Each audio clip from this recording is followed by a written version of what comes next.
New Hampshire. Southern New Hampshire. Man, I haven't Yeah. been. Do I need to go to New Hampshire? Is this the thing? If you're gonna come in mid-October when the foliage is gorgeous. Oh, that would be awesome. Yeah. And before we dive into bringing your vision to life and Yeah. how we can go about that, that's what we titled the episode, because Steve, you've been in the vision board, the vision mastery, the execution game for a very long time. I can't wait to dive in and really debate that with you, discuss it. Obviously, Vision Sounds Pros great. Live, bringing a Vision Pro on, talking about it, new dynamics. That's going to be a blast. We have a shared connection, shared friend, Chris Whitehead of Yes. the Iconic podcast and Iconic movement. How did you meet Chris? How do you guys know each other? It's funny. Chris and I met probably about 13 years ago in a DM on Facebook. He reached out to me. I had no idea who he was. And he said, hey, man, I've been networking around here, and everybody keeps saying you got to have a conversation with Steve Gamlin. So you want to grab a sandwich? And I said, okay. So we did. And within 15 minutes, we knew we were going to be brothers forever. And he invited me to speak at one of his upcoming events at the time, personal development stuff. I wound up speaking there all 3 days and had a real bad crash and burn on the third day. And Chris kicked me Really? so hard about my self-talk and my self-worth and my self-confidence that that was the day the tide turned on my self-talk, which used to be very self-deprecating, but hysterically funny. So I Yes, didn't see the that is. damage I was causing with it. Chris did. And to this day, that was the shot. Well, the kick with a steel toe boot and part of my body, my doctor only gets to see once a year. That was the shot heard around the world that turned the tide. So I love the guy. That's amazing. And I hope everybody picks up from that lesson the same opportunity, right? Between Mad TV, SNL, and most, it's just such easy humor, to go after yourself, self-deprecate and roast. And in the roasting community, that's kind of like the modern term for doing so. It can be so destructive, yet there's such an opportunity to find that humor still exists and can be fun, can be funny without the destructive components. So that's I'm gonna put you on stage at some point, man. We're gonna have to give you the mic, let you do a comedy hour special, because that's Yeah. hard to Well, do. Have you done it before? I did stand-up comedy for 7 years. Oh my gosh! And of course, their self-deprecating humor was rewarded with laughter. Right. So I used to infuse it into my speaking as well until Chris showed me the error of my ways. And Do you it's have a funny that stand-up comedy since then? Like, have you created one no, without that self? That would be so nope, hard. But nope. JP Sears to me is a great example of somebody, a comedian who has gravitated towards. He's a holistic wellness / entrepreneur coach. He's gone pretty big, Nice. but I know I've got us way off subject now. These are like psychological mindset shift, Yeah. maxing out opportunities, that are like, yeah, I love to dive in deep on it. Yeah. Speaking of 3 resources, if you were to name Yeah. 3 resources for visionaries out there, leaders out there, what would they be? The 3 that have impacted me the most, the first 2 are actually books. One of them is Think and Grow Rich by Napoleon Hill, which talks about the importance of a mastermind and having this amazing vision for where you want to go. That's a classic for me. One of the more recent ones, book came out in the early mid-2000s called The Go-Giver by Bob Burg and John David Mann. And it's all about being a giver and giving back and providing value and seeing opportunities in business when you align yourself with the right vision, the right people, the right attitude, not what's in it for me, but what can I do to provide value to the world. And when you go at it with that opportunity, with that mindset, the opportunities start to show up. And I've met some of the most amazing people in the world. And because of that book, my family and I, 12 and a half years ago, started what I used to call my little hippie acts of kindness movement, which has morphed into a 501c3 that we've now established called Beach Bum Philanthropy. And it all goes back to that book. And I've had several conversations with both authors, and man, they walked their talk. They lived it. And they were so honored by my consistent compliments and plugging them on social media that I got to have dinner with John David Mann and his wife in their home. They Wow. made a dinner and invited me to drive 2 hours down into Massachusetts, where they spend part of the year, and do that. And the third resource is That's cool. anything by Dr. Joe Dispenza, who explains the scientific method, what's happening at cellular level behind everything that I teach. Some people say it's very woo-woo the way he talks about it. So I call my Sure. style blue collar woo, Blue meaning collar. we roll up our sleeves, we Yeah. get to work, we grab the tools, we do the work and trust that everything Dr. Joe explains in the background is happening. Absolutely. It's funny. I wonder if the term woo-woo would even exist in a world that doesn't self-deprecate, because Maybe. it's often self-professed, right? That reality. It's not like people often don't even give the chance for their content to stick in an audience because they're so akin to, like, oh my gosh, you're probably going to call this woo-woo, but that's surprising to me. I'm like, let it go. Unless you've leveraged it like you have as a brand, the blue Yeah. collar woo, like that was smart. You've owned it, you've adopted it, you've taken it to a new level of like, hey, this is something we're big on, and you can be too. You're safe here. Oh, and Yeah. like I absolutely love what you've done with that. So that's Yeah. great. Thank We're going to you. be right back. We're going to dive into the vision. We're going to talk about really building and bringing the vision to life with Steve Gamlin. I can't wait, Vision Pros. We'll see you on the other side. All right. Welcome in to Vision Pros Live with Jackson Callum. I'm your show host. We will be doing interviews for visionary entrepreneurs and guest leaders who are building fantastic visions out there.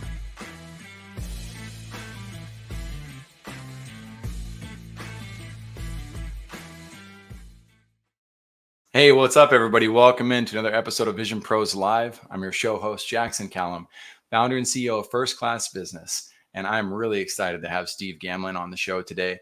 When we bring our guests on, by the way, we do as much research as time permits. I'm a single father of 4. Come on now, but 2, we always make sure that we're aligned enough so that what we're putting out there is something that we believe in. But I don't usually dive super deep into the funnels and into the resources that are available. In Steve Gamlin's case, I actually went through his vision board mastery subject. I opted into it, put it on. I had it on in the background as I was getting ready for the day. Not today. This was about 4 weeks ago. And the fact that I still remember anything about it is a miracle and a testament of how great it was. But more importantly, I'm very picky about who I receive advice from or how I receive the advice, because there's so many leaders out there who lead with coercion and manipulation. They tell you what to do, they disrespect your vision, and they don't make room for the fact that you've created your own paradigms. I heard none of that, meaning I heard nothing but invitation based on wisdom, based on clarity that he has gained himself. And I was like, whoa, I cannot wait to have Steve Gamlin on the show and talk to him about this, because I do not see that very often in the realm of leadership. You got to find some super elite leaders to get to where people have that level of respect as they guide. Before I bring Steve on the show, though, I'm always going to give you guys some resources that are important to me. One of them being the Law Spot with Melissa Gray. We just hosted, by the way, an event with Melissa in Dallas, Texas, a couple days ago. She has shown me that law doesn't have to be complicated. It's not just a tagline. She is a super nurturer as a leader. She loves being there for people, and she's positioned to scale to help businesses, knowing that the legal Zooms of the world, while they're great and they're important for getting our feet underneath us, legal realities are going to come up for our brands, and we need protection. My hope is to inspire you to interview Melissa as well as other options that are out there so that you will become a wise steward of your brand while you're still kind of getting your feet underneath yourself. We waited for that at some of my past brands. We ended up with a $20,000 trademark lawsuit. It wouldn't have cost us all of that money had we had the right person by our side. And Apple ended up patenting one of my softwares. That was a scary day as well. I've met so many entrepreneurs that don't have legal counsel. If I ask them, who's your legal counsel, they might make something up or look on Google real quick, see what they can find. But that's not putting yourself in a position of protection, or in the ecosystem of a lawyer like her, who's also able and willing to network for your growth in addition to protecting your brand. I'm super impressed with who she is as a leader. Then there's Andrew Sosin of Recovery Unplugged. He was also a guest on this show. Recovery Unplugged is an addiction recovery program, and he's got over 400 employees. He's in, I believe, 4 to 5 states. And thanks to COVID, again, the silver lining of COVID here, they turned it into an online virtual program where anybody could get access to help that's needed. Now, you may not have addictions and be like, why is he talking about this on a business podcast? Because we're all related. We all have people in our circles, and somebody you know may have an addiction. And when we try to intervene or help that person without professional advice and help, it can go awry. I see my team, my productions assistants are still going on the law spot, which is fine. But if you get the chance to go to Recovery Unplugged, you'll see that on that they have a 24/7 hotline that you can have access to. And again, if this helps even one person, fantastic. I will put in one more plug for them, and that is Andrew Sosin has been to Tony Robbins' event 22 years in a row. And that talks about his dedication to those principles that Tony teaches. If you're a fan of Tony, you're probably going to like what you find. If you're not a fan of Tony, then of course you may want to find BetterHelp or Therapify or something similar. But we can all use counsel from great minds, and that's really what that's all about. Then there's the Water Project. The Water Project is all about helping people get access to clean drinking water, and there are millions of people in this world who do not have access to that. I will never rock this microphone without the opportunity to talk about some similar cause, because it's, well, frankly, I've never been without water. Like, I've always had access to it, and I do not take that for granted. I won't hide from the truth of what's out there. There's 8 billion people who need our help. What the Water Project is doing to create transparency around providing for others blows my mind. The fact that I can click on a community, donate $5, and then get a social media update once they finish the project telling me exactly how the community was affected by my contribution. I'm just super, super grateful to have found this organization and get to, give and contribute to it. We've had guests that give to it. We've had people who share this message with others. That's all I'm asking for. With the COVID economics, maybe you don't have $5 to give, and that's okay. But maybe you can share this with somebody who comes to mind who might want to contribute to it, might want to learn about it. And maybe that person ends up giving $100,000 and ends up helping all of the communities on the map right now that they're trying to build these sand dams and borehole wells for. So my hope is that you join us on that. These kids that receive the water, they celebrate water like my kids celebrate Christmas Day.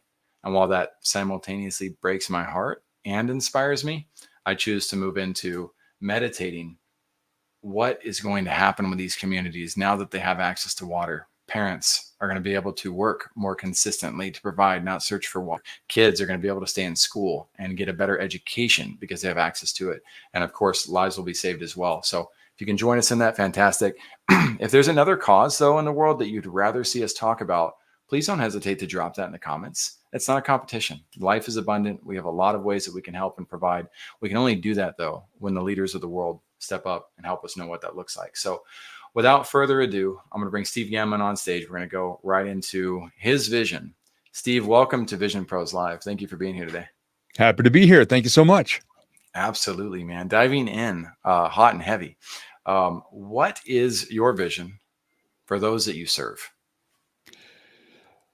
My vision is to teach people to become the best version of themselves in so many areas. See, when I first ask people about vision, a lot of people say, "Oh yeah, I made a vision board once," and I know what's coming. So I say, "What was on it?" And I get the answer, what I refer to as the vision board starter kit. They go, "Oh, a Lamborghini, a yacht, a mansion, a private jet, a helicopter, a big honking gold watch, and a bank vault full of gold bars and a pile of cash." I'm like, "That's delightful." It's also a letter to Santa Claus. There's nothing wrong with any of those things, by the way, because sometimes I get tagged as being anti-material stuff. I go, no, there's nothing wrong with any of those things. But then I lean in a little bit and I'll ask, all right, where are you in this? What's the best version of you? And sometimes, people who are funny, they go, a guy who has all those things. I'm like, well, I don't mean that. And then I educate them a bit more. I use a life wheel in the work that I do. It's a common tool in personal development. And I tell them, look, your life is made up of, at least in the way I teach it, 8 major areas: your physical health, your emotional well-being, your closest relationships, your core values that guide every thought, word, and action that comes out of you, your faith and spirituality, which essentially do the same, but the power comes from a different direction, your connection with people in real ways, meaningful ways, and then your job and your money. And then people go, well, that seems like a lot. Can I just set one goal at a time in one area? I go, well, look, it's all happening 24/7 anyway. So wouldn't it be a good idea to have some say in creating even 1 year from now? I don't start with the 20-year goals. I start 1 year from now. what would that version of you look like a year from now? What would you like it to look like? Because if you do it all right, it could lead to all those material things you want and more. You may also find out you don't really want those things. I don't. There's really nothing on that list that I want that is part of my core vision.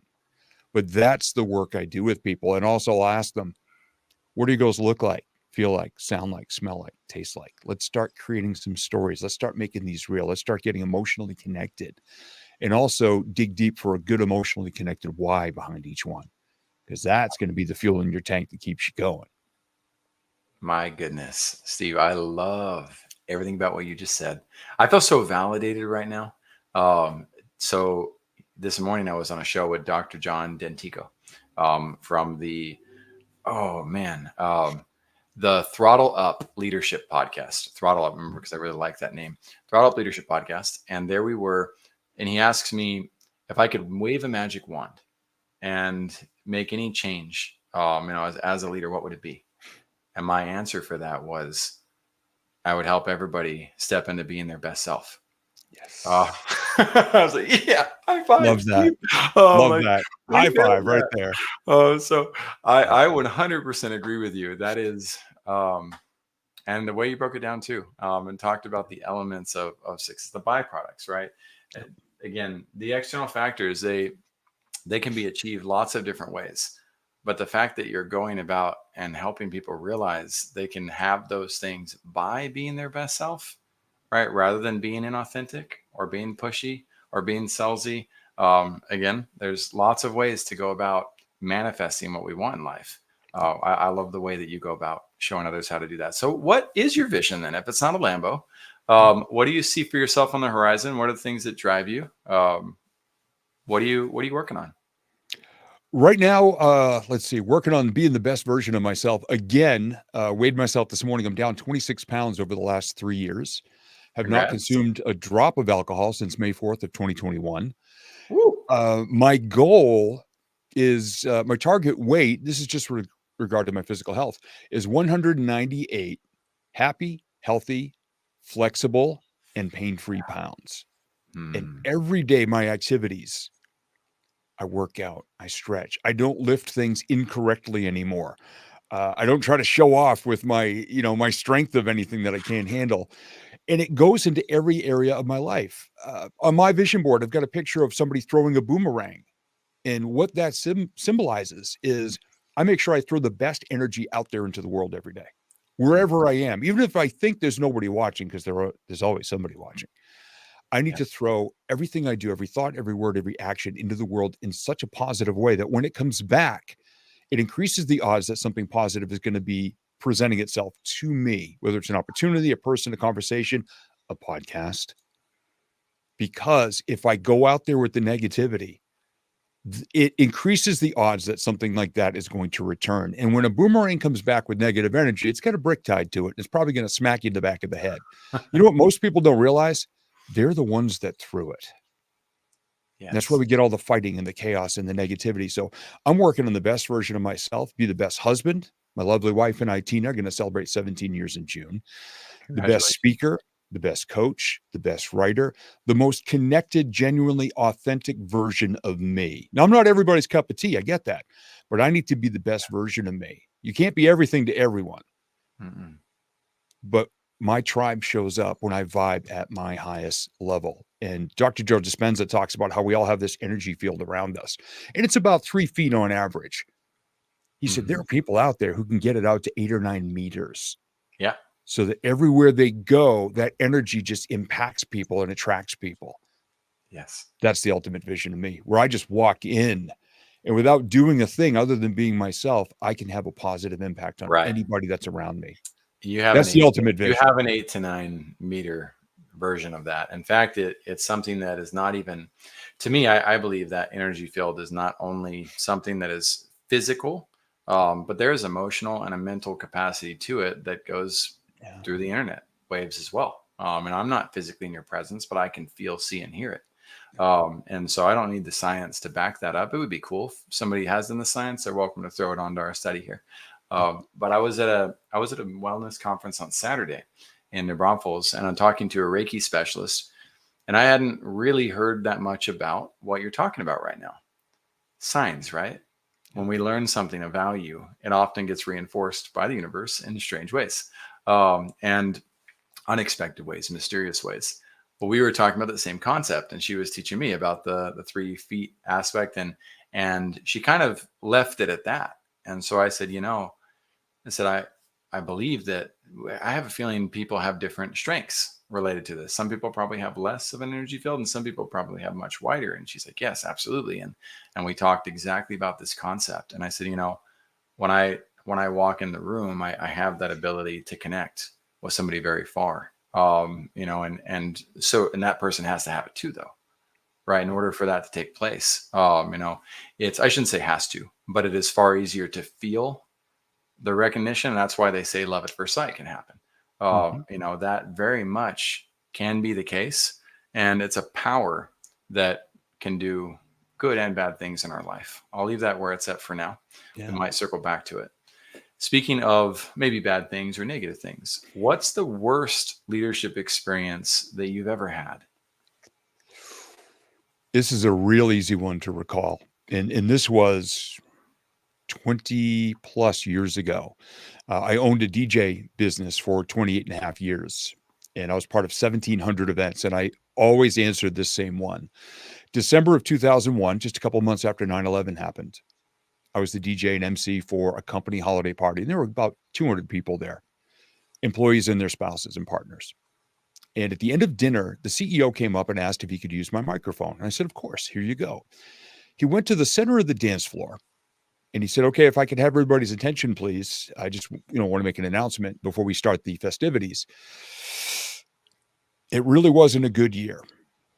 He said the products we launched didn't take off like we'd hoped. Unfortunately, we are going to have some layoffs in the coming year and downsize a bit. And of course, we lost an employee, a team member in one of the towers on 9/11.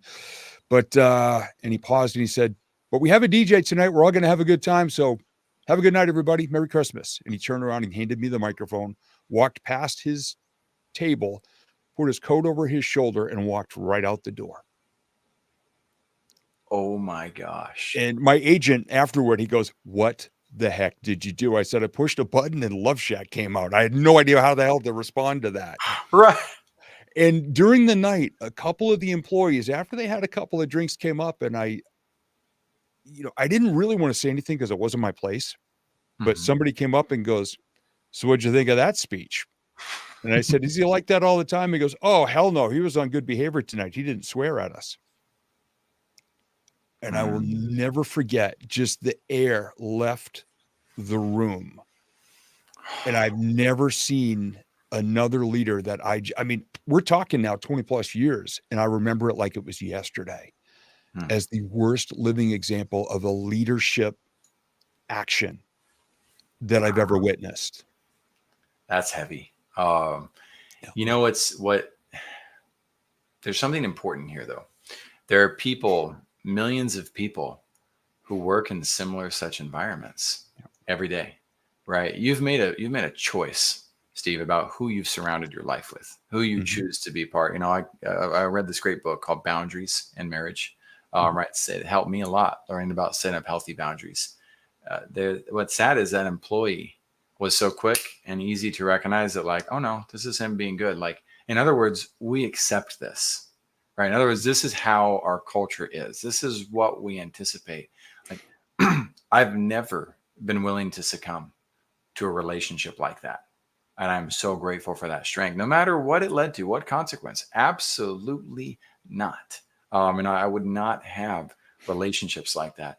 And it is mind blowing that those situations exist a lot in companies out there.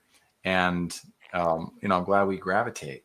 I'm grateful for you being the type of person who I don't have to get out of that situation, like that. But there are people who need that inspiration. I hope somebody who hears that is like, oh, my boss is worse.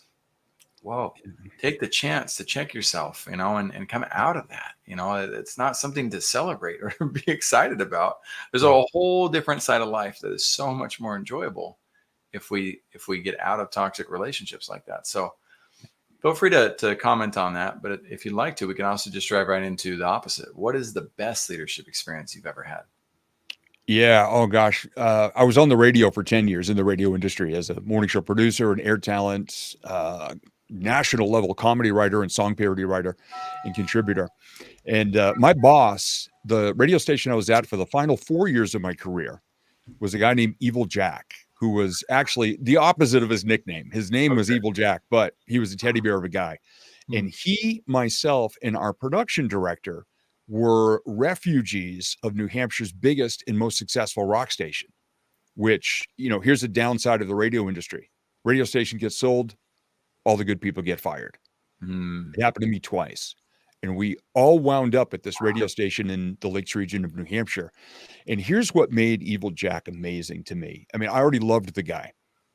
We had one big flagship station, and we had a little AM station down the hall. In between in the hallways was a classic rock station that the owner had bought the frequency for, just so nobody else would buy it and compete with them. And it was running some classic rock satellite garbage radio.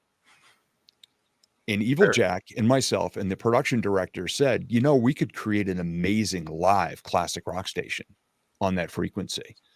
The owner wouldn't let us. The owner lived in Florida at the time and only came up once or twice a year.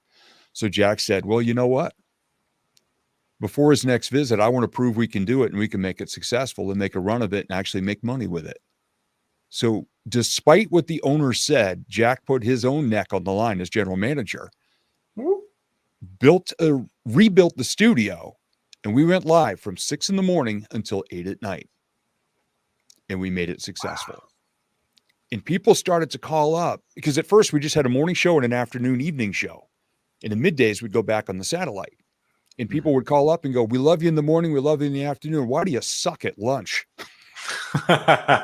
So I raised my hand and I said, I'll do the midday show temporarily. Well, that lasted a year. And then the owner came up one day and walked past the hallway and says, why are the lights on in that studio? And of course, somebody who didn't know says, well, that's Big 101.5. That's Ron Drew, the afternoon guy. And he went right up to the GM's office, to Evil Jack's office, and closed the door. And I thought, oh, here we go. The next day, the owner walked past my office, knocked on the door, and said, I've been listening to the station. I said, yep. He goes, you guys are doing a hell of a job. Keep going. That's awesome. And then that ended when I heard a rumor that he was going through a divorce and might have to sell the station. And for me, that was the end of me in radio. I said, I will never again be expendable to a station that I poured my heart, my soul, and my guts into and won all kinds of awards for, to just throw me out the door because they want to save a few bucks. So I've been on my own ever since, for better or for worse.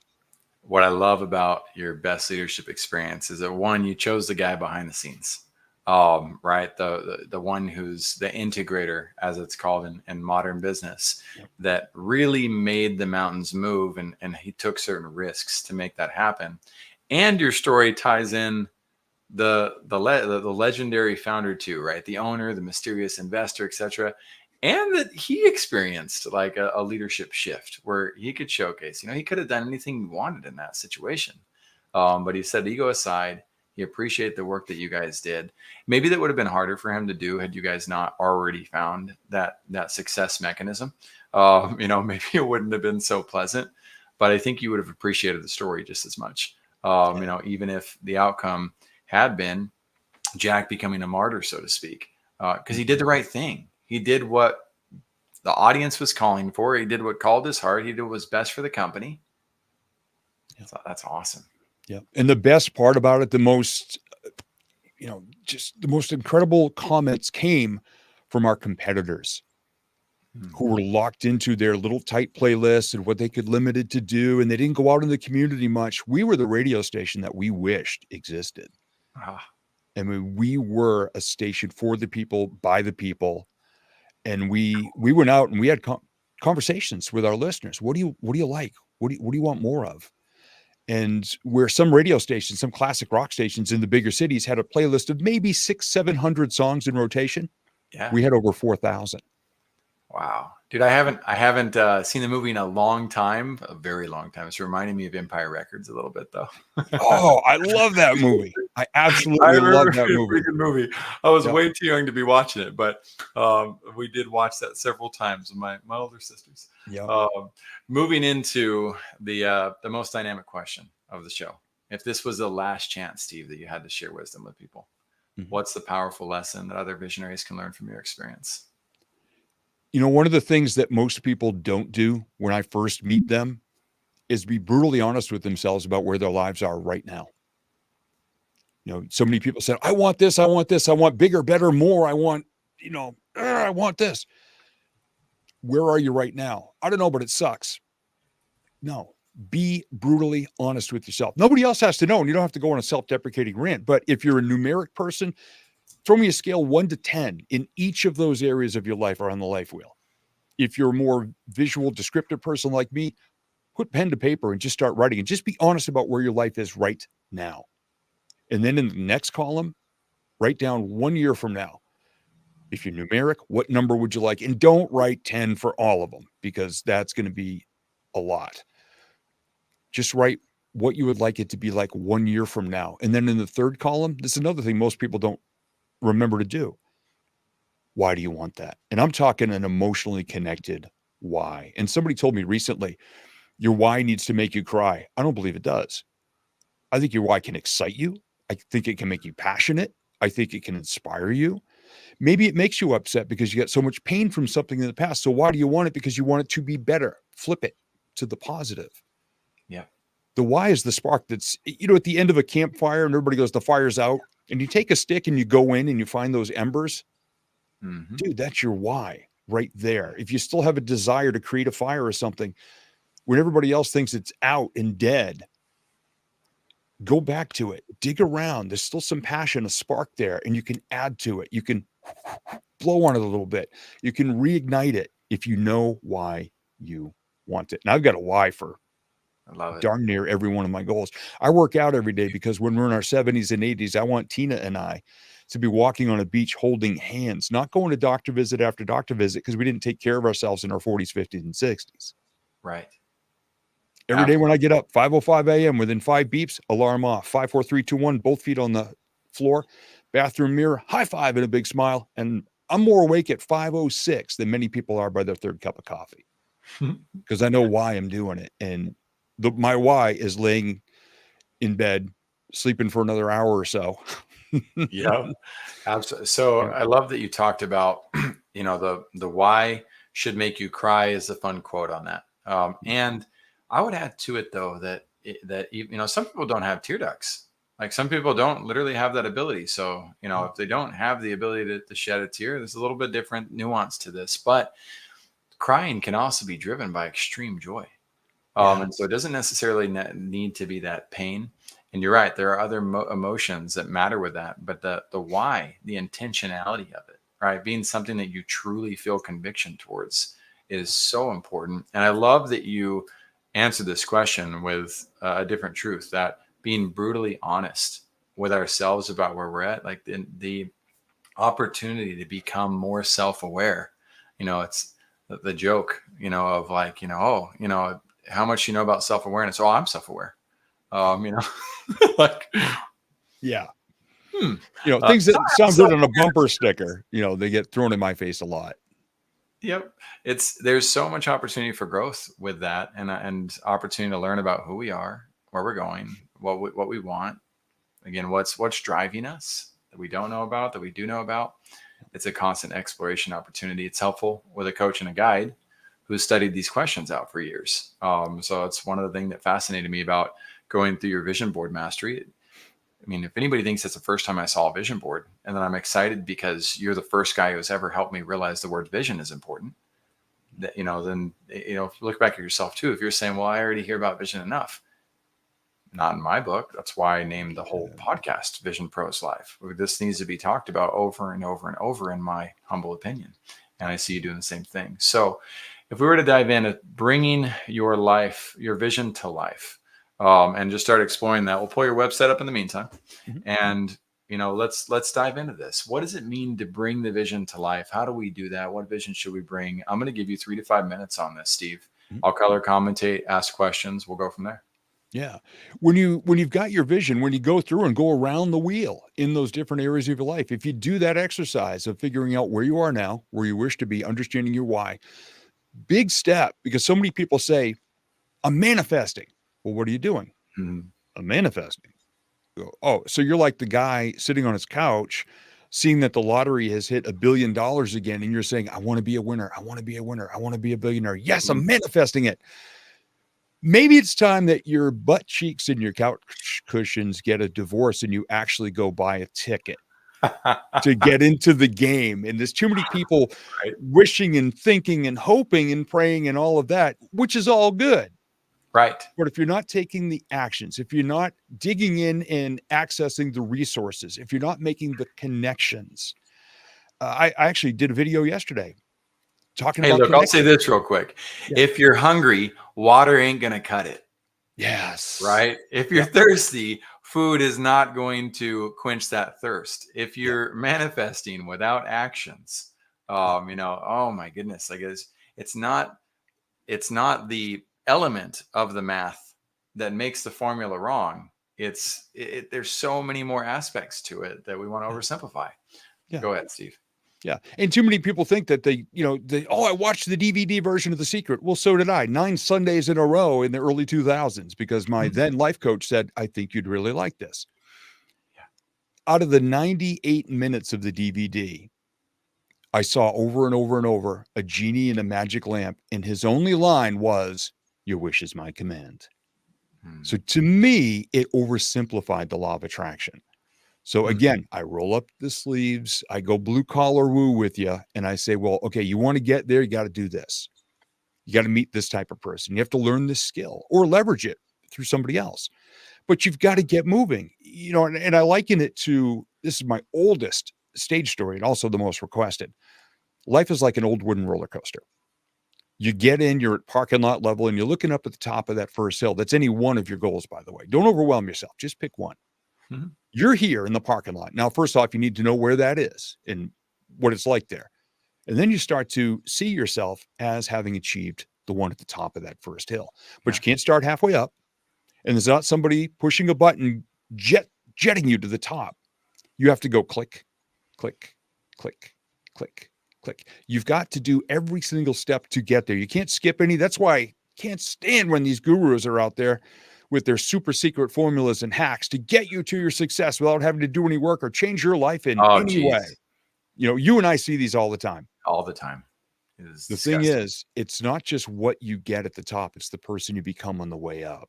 It's the person who gets Right. acclimated to those heights, the person who can look over their shoulder once in a while and go, oh my gosh, I was so scared to get on the ride, but look at this, I'm halfway there.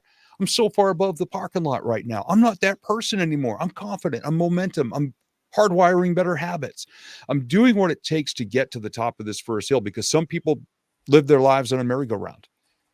Goes in the same pattern every day, has pretty horses and music, but gets absolutely nowhere. And that's okay. I'm just not one of those people. Yeah. And I love to surround myself with people who love to be on the roller coaster because when you do everything it takes to achieve your goal, like I get up every morning, I work out, I choose good food, Right. healthy fruit smoothie every day, and all of that, no alcohol, good choices, plenty of sleep. When I get to the top of that first hill and I hit my target and I look over and my eyes get real big and I hang on. Maybe some tears come out of my eyes of joy or fear or whatever. It doesn't matter. But I hang on for a ride. I couldn't stop if I tried because I did everything it took to get over that. I Mhm. succeeded and created it. Now I'm more Correct. confident. And at the end, and I say this all the time, if you get to the end and you really enjoyed that ride, what's the first thing you want to do? Get back in line, go on again, set your next level goal. And what I suggest to everybody, I say, you want to feel much more plugged in and useful in this world? Look around after you achieve something for somebody who looks like they're trying it for the first time, who's very unsteady and scared and staring at the top of that first hill, wondering if they can get on that ride, and ask them, is this new to you? You got a goal? You trying to change something in your life and improve? Yeah. Tell you what, why don't you sit next to me? I'll tell you a story on the way up this first hill. Let me tell you where I was a year ago. Right. We all have the ability to coach. We do. And when we That do, is such we an improve. awkward thing. Is so many people, when I'm networking, and I'm trying to learn to go through the ranks of this right now, but people will say, "So are you a coach?" And I'm like, "I'm a human." Yeah. Like, I'm a human being. Like, so it sounds like you're a coach. I'm like, I think you're a coach. You're coaching me right now on how to have this conversation. I learned to just flip it on people. I'm like, Yeah. that's like, what are Yeah. you doing trying to box me in? Yep. But there's such strange feelings right now around the coaching and the consulting spaces in business. And I think it's beauty. I think it's beautiful. I think it's the reality that, and I'll go back to what you said about The Secret. Mhm. I don't think The Secret's job is to unlock all the secrets behind The Secret as much as create that exposure. This Yep. exists. Now go find. Find what you're going to do with this beyond that. I'd like to go to the higher end of that, though. Let's talk about the experienced visionaries, the experienced entrepreneurs out there. What strength and conditioning of vision? Like at the higher levels. Mhm. The beginners are going to find lots of articles. They got your funnels and all that too, where they can go. Let's go higher level real quick. Let's max out. What do we Yeah. do to strengthen and condition our visions? What I love about it is actually the practices are exactly the same. I've met people who have created amazing successes in their lives, and I have this same conversation that I've already mentioned with them, and I always find something that they haven't been paying 100% attention to yet. There's always, every chain has a weak link. And when I have those conversations, even with people who are making a million plus per year, I'll ask, how's your relationship? Well, and I had one person say, well, you know what? Hmm. I took her to Dubai for 10 days. And basically his attitude was, so that should keep her happy for another year. And I said, well, what would your dream relationship be? Well, to be happy in this and this and this. I said, do you even know your wife's love language? He's like, what's that? I'm Uh, like, here we uh, go. So it doesn't matter. yeah. It goes back to the basics for everything. And, Yes. a great example, our mutual friend, my brother, Chris Whitehead, we were talking one day about relationships. And I asked, does your wife drink coffee? And he said, yeah. I said, what's her favorite flavor? He goes, I don't know, but she got them pods everywhere. I said, okay, so you got a Keurig. I said, tomorrow morning, put one of her flavors in the Keurig, make sure there's water in the reservoir, put her favorite mug underneath, and leave a note on the counter. Say, hey, baby, coffee's ready. Just hit go. Have a great day. Love you. He's been doing that for 2+ years now. And he told me, and I'm not talking out of Good school for because I've Chris. shared this before. He told me a couple times a week, she will text him in the middle of the afternoon and say, I love that you make my coffee in the morning. It makes my whole day. And what Mhm. does that do? It makes his day. Yes, it does. See, it doesn't matter how successful people are or where you are in the ladder. There's so many basic steps to this. That's why what I do, I can have a conversation with anybody because there's always something in our lives. Not everybody wants to get one more jet, one more Lambo, one more whatever. Some of them want the simplest things. Yeah. That's why I stick to the basics. And I so Well, appreciate what you said earlier about my style. I mean, I want to get the best out of people. teach me. Well, which aspect, man? Because there's a lot that I've loved about this.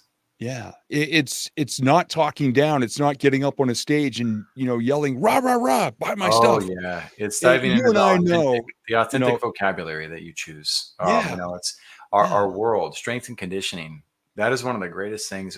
One, I want to circle back and honor the fact that you talked about the fundamentals. That's exactly what I would hope for, because that's what I believe and feel too. Granted, I'm from San Antonio, and the Spurs are all about fundamentals. And Tim Duncan and fundamental basketball, one of the most winning athletes of all time in any sport. Why? The bank shot and its fundamental principles, boring basketball, if you will. Mhm. And those fundamentals apply to our life here. Well, one of the fundamental truths, actually, truth is fundamental in and of itself. And we take that for granted as in a society where you don't make the headlines, right? Unless you are controversial, right? Unless you are hyperbolic. Yep. These absolute words, always, never, Republican or Democrat, whatever the context is, never, always. They, if we don't learn to control our language will control us. And that Mhm. is what I see happening out there in the market. And so we have to condition ourselves. We have the opportunity. See, I did it right there. I don't have to condition myself. Nobody's making me do so, but I have the opportunity to condition my own mind, my own heart, to allow me to be the master, not the influence of language that is so prevalent in today's society. And I saw you masterfully practice the same thing in your funnel of how you're helping guide people towards wisdom and truth. And it's something that I wish there was more room for reverence in revenue growth. Yes.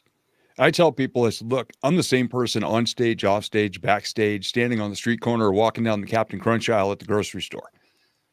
Same person everywhere. And sometimes people say, well, what's the version of Steve on stage? And if we've just had a conversation, I just take my hands and I go, this. Because I don't ever want to have to wonder at the end of the day when I lay my head on the pillow, oh, what version of me was out there in the world today? That's funny. I'm the same wherever I go. I'm definitely very different and dynamic on stage. And, there was an SNL skit that I do like of Hugh Jackman and his two sides, because he's Wolverine on one side and Broadway guy on the other.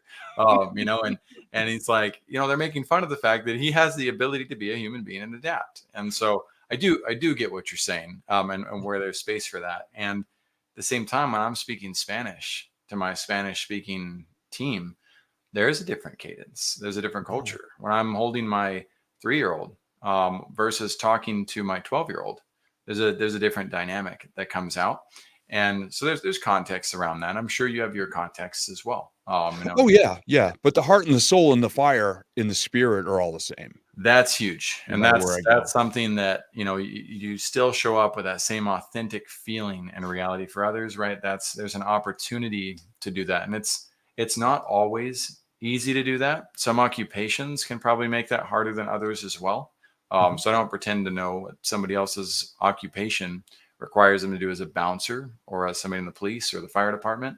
But that's why it's so helpful to gravitate towards mentors, friends, people who can help you figure out, are you getting the most out of your life? That's really what it's about, are you getting the most out of the life by being your best self and showing up in a way where you can be grateful for what you had. That's what's led me to my most grateful moments is, man, I was authentically able to be me. And I'm surrounded by people who love me and appreciate me for that. And, I will die a very happy man because of that, no matter when that time is called. So, Steve, thank you for this. This was a fantastic conversation. We're going to be putting action steps on the landing page so that you guys know easily how to get to where you want to talk to Steve. If you have questions, definitely drop those in the comments. Any comments you have too, if you guys disagree with what we just talked about, don't hesitate to help us see your perspective as too, because perspectives lead to a greater appreciation for that truth that at the end of the day, we all seek in our own way and strive to find. Now, there's another call to action on there as well. The other call to action is in the top right corner. It says, be our guest. Steve and I are not the dominating kings of vision. We are facilitators of vision very much. We love to talk about it, but you probably have your own vision. And if you want to come on the stage and talk about your vision and how it's helping and serving others, we would love to have you on stage as well. Steve, any final thoughts you want to share before we wrap up today? You actually said one of the words that I was going to suggest in the last thing you mentioned, gratitude. Be grateful every day, even if it's just for a moment. Be grateful. At the end of the day, look in your mirror, brushing your teeth, getting ready for bed, and just say, you know what? My favorite conversation I had today was this. My favorite person I met was this. My favorite thought or idea I had was this. And then do it again in the morning. Remember what you said. That's great fuel to start your next day. It could be the greatest gift you give to your future self is something you're grateful for today. I love that. I am grateful as well for the time you took to make that plug. It allowed me the time to look at our topic and say, okay, I hope we fulfilled today, bringing your vision to life. If you're building a vision out there, and then of course we want to see you be able to bring it to life, find the mentors that you need to do so. And we look forward to supporting you on your way. Everybody have a fantastic rest of your day. We'll see you on the next episode of Vision Pros Live. Thank you for being here today. I'm really happy that you tuned in to Vision Pros Live. I'm looking forward to seeing your reactions as these episodes continue to move forward. This is going to get more and more fun. We'll have more and more engagement as well. We'll invite people to participate in the show. And thank you for giving us your time and attention. Have an excellent